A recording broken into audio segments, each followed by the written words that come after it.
Hi, it's Dr. Lisa Gasson, and we're back again with another review of child development research. Today we're going to take a look at the question, what is the relationship between parents' use of psychological control with their children and the kid's own level of relational aggression? Let's take a look at a 2013 analysis by Dr. Sophie Cuppens and her colleagues. Dr. Cuppens is, as far as I understand, at a couple of universities in Amsterdam and Belgium.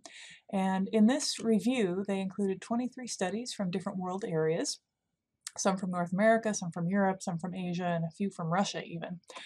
And the kids ranged in age across the thousands that they had from about 4 years old to about 17 years old. And I'm not going to give you an average because, as we'll see, age differences were probably the most important result that these folks found.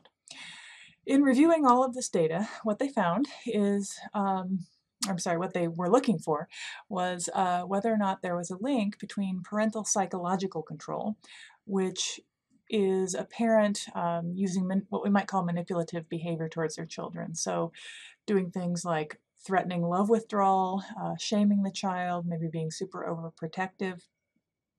So looking at that on the one hand, and then on the other hand, looking at children's relational aggression, not physical aggression, but relational aggression, which is actually a very similar concept to psychological control. It's basically being manipulative in relationships, doing things like threatening not to be somebody's friend, gossiping about them, using aggressive behavior in a relational way. So what did these researchers find after looking at all of these studies? Probably the most important result is that the correlation or relationship between parents' psychological control of the child and the child's own relational aggression in their peer relationships was strongest in the teen years.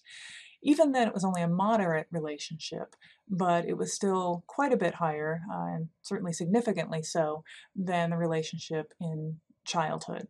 And this has a few practical implications, I think. For example, if I were working with a teen who I saw this kind of manipulative behavior in, I would have good grounds for wondering if the parents were using that kind of relationship towards the teenager.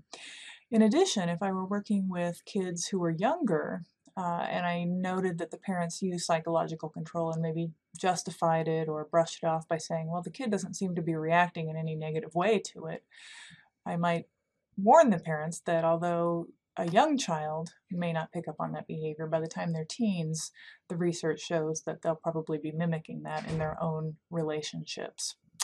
Another result that they found, kind of a null result, was that the gender of the parent, whether we're talking mom or dad's psychological control, and the gender of the child, boy or girl, didn't seem to make much of a difference. So that's it for today, and we'll see you again next time on our review of child development research. Take care.